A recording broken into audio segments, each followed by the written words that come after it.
Welcome back, Devils fans. It is your host, Ace, here on Running with the Devils, where we are talking New Jersey Devils hockey all year long. Please hit that subscribe button, smash the like, share with a friend.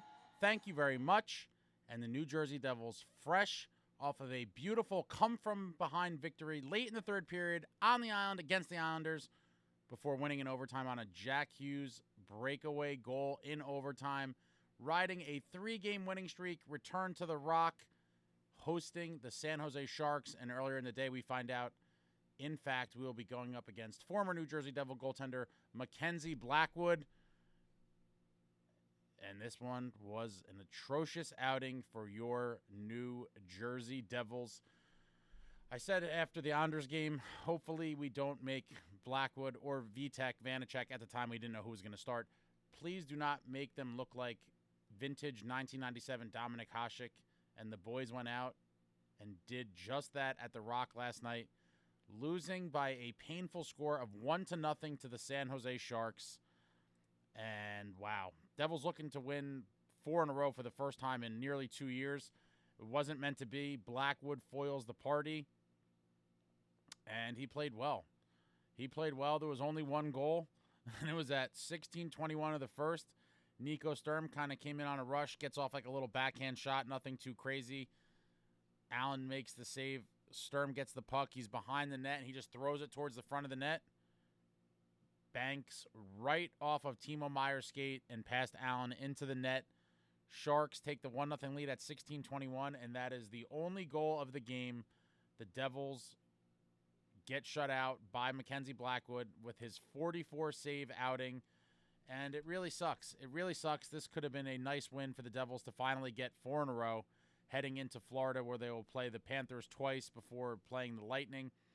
It didn't happen, and it is what it is. A lot of the doomsdayers came out in the post-game live, as I knew they would. It's a bad loss for the Devils to a mediocre, at best, San Jose Sharks club on home ice. Again, Prudential Center has been a house of horrors for this Devils team for whatever reason for the past few seasons. And hopefully they get it figured out. I'm not going to make the biggest deal of this loss, as some people are. A lot of people live in the very moment. Like, they win a game, like, oh, the Devils are great, and they lose, and like, oh, my God, the Devils are horrible. I'm definitely way more level-headed about it, especially that we are not even in mid-November yet. I think a lot of the people overreacting are truly nuts. But it does suck when your team loses to these teams on home ice, and when a former player, especially a goalie, comes in and dominates you. It is painful. It is what it is. Late in the first period, with about a minute left, Dawson Mercer got a pass right in the slot, and he was in pretty tight, and he could have had a beautiful shot attempt. For whatever reason, I don't know what happened. He decides to pass up on the shot and forces a pass that got broken up and led to nothing. And then afterwards, he obviously must have realized that he should have taken the shot there, and the camera was zoomed in on him, and he mouthed very emphatically. And Spalding even joked about it on the MSG broadcast. He was like, yeah, Dawson Mercer's not happy about that play. You don't have to be a great lip reader to see what he had said afterwards. That probably would have been our best chance of the game. Of note, other chances that come to mind before late in the third was Curtis McDermott had a nice pass from behind the net in front of Dowling, and I think Dowling hit the post. That would have been a really nice assist for Big Curtis there. And then Curtis McDermott also got a decent shot off in tight in front of the net that was saved by Blackwood. Curtis McDermott generating chances. I mean, you'd love to see it. Fourth-line guy makes a great pass to Dowling. He hits the post, and then he took his own shot from in tight that Blackwood stops. But it was just one of those nights where Blackwood was seeing everything, and unfortunately the Devils didn't do enough to make his life difficult, in my opinion. In the second period, the Devils had a power play which looked absolutely awful. For whatever reason, they couldn't really maintain the zone, couldn't get any quality chances. It was just a complete mess. Terrible to see. Hopefully the power play starts clicking again. It's been pretty hot over the past couple weeks. Also in the second period, there's a pretty weak penalty call on Haula. I forget what Sharks player, but there was someone along the boards, and he was kind of in the process of like somewhat falling. He was kind of lowering his head, and Haula had already committed to throwing a hit, and he made a little contact with his head, and then the Sharks player like dove on the ice like he got shot by a handgun and to sell it. And Haula gets called for the penalty there. I thought that was a pretty weak call, and I think, if anything, they should have called an embellishment on that penalty as well. If you're going to call Haula, call the embellishment, because the guy dove on the ice like it was crazy. But bad penalty call, in my opinion, there. And on the subsequent penalty kill, Jack Hughes and Jesper Bratt out there on the PK together, and they actually generated a couple chances while shorthanded. I thought that was interesting. We've obviously seen Jack Hughes getting more ice time in situations that he would not have traditionally. Sheldon Keefe trusting him in late game situations, protecting leads with empty nets. We've seen Jack out there plenty of times with that. We now have seen him on the penalty kill. And so it seems like Jack Hughes is, under Sheldon Keefe, is slowly morphing into a every situation kind of player, which you'd love to see from your star players and elite talents like Jack Hughes. With his vision and playmaking ability, speed, with the tools in his kit, you like him out there all the time. And so I expect maybe we'll see Jack Hughes on some more penalty kills going forward in the season as well. But they generated some chances shorthanded. Obviously couldn't get one. Second period ends. And the first two periods I thought for the Devils were just, not inspiring. I thought they should have went to Blackwood a little bit harder, tried to screen more, maybe just bump him a little bit, get him off his game. He was seeing pucks too easily. They didn't do enough. And then in the third period, with some urgency, down 1-0, the Devils dialed it up a little bit, started throwing more pucks towards net. They started going to the net a little bit more.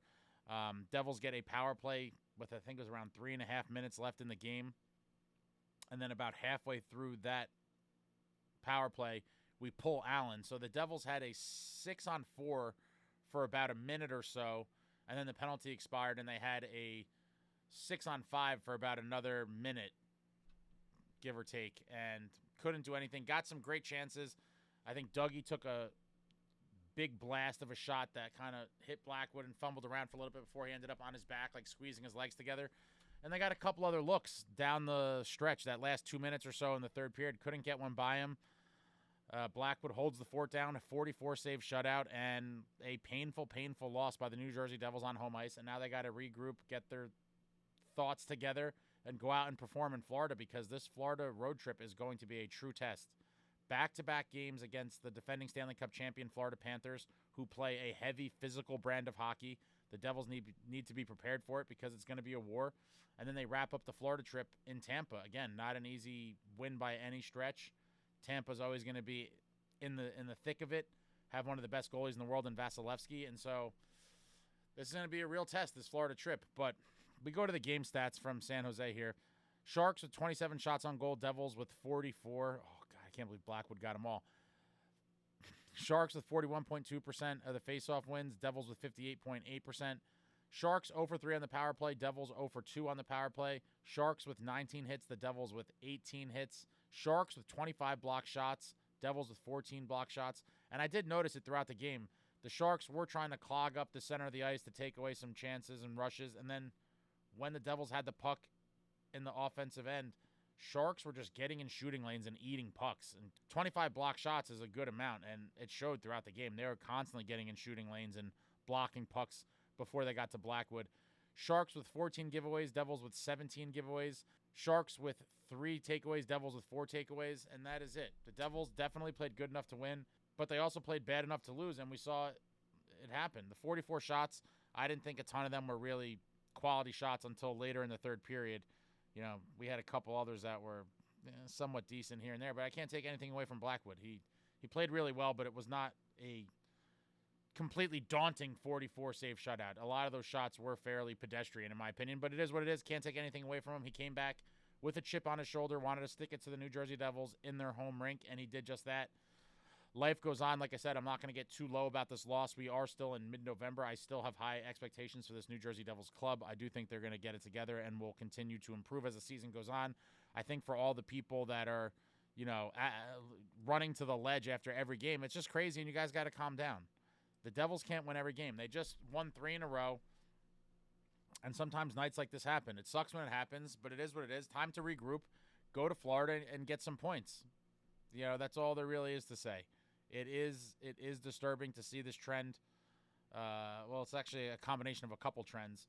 One being the Devils being bad on home ice, so that was kind of one element. Another element being the Devils being bad in recent years on the second game of back-to-back games. We just came off that emotional and thrilling victory on the island against the Islanders. Come back home next night, back to a second game of a back-to-back, and going up against former Devils that seem to scorch us all the time. When you combine all those elements, it's a recipe for a disaster, and we saw it tonight. Again, It's just one of those games. It is painful, but I'm not going to proclaim it's doomsday over it. I'm just not. I know there are a lot of you that are, and a lot of people are like, oh, you said they're going to be a cup contender, and how can a cup contender do this? Teams go through stuff like this. I don't expect the Devils to win 70 games before the playoffs. Hopefully they have a very good regular season, finish as high as they can in the standings, and then we're going to see in the playoffs what this team is really made of. I am not going to make, wide-reaching judgments about the team on November 11th. Like I said, my first true checkpoint on the season is going to be Thanksgiving. We have a nice string of games leading up to Thanksgiving against a bunch of tough playoff teams. We'll see how they fare, and on Thanksgiving, I will do probably a Thanksgiving Day video, perhaps, about my overall thoughts on the team up till then and moving forward from that point. But as of now, guys, we just won 3 games in a row. Enjoy it. It was a nice little streak there. All good things come to an end. Unfortunately, it came to an end much sooner than we wanted to, and so now it's time to start a new one. They're going down to Florida. Let's see what they could do. I have high hopes, and that's really it. That is really it. Let me know what you thought about this game in the comments. Let me know what you thought about anything I said in this video in the comments. Anything, everything New Jersey Devils hockey, throw it out there in the comments. I enjoy talking to all of you, even the doomers. Hopefully you're a little more optimistic going forward because this Devils team is good and they will be good. I have no doubt about that. Thank you for watching. I'll be back soon. Like, comment, subscribe, and all that jazz. Until next time, friends, let's go Devils.